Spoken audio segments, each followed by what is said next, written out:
গোবর সিং, একটা সুখবর এনেছি। সেটা কি দমক সিং?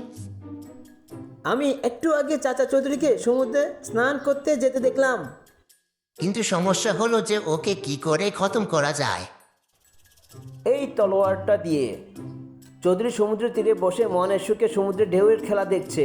তুমি গিয়ে এমন এক কোপ দাও যাতে ওর মাথা ধর থেকে আলাদা হয়ে যায়। সর্দার, চলো, আজ আমাদের সফল হওয়ার সুযোগ এসেছে।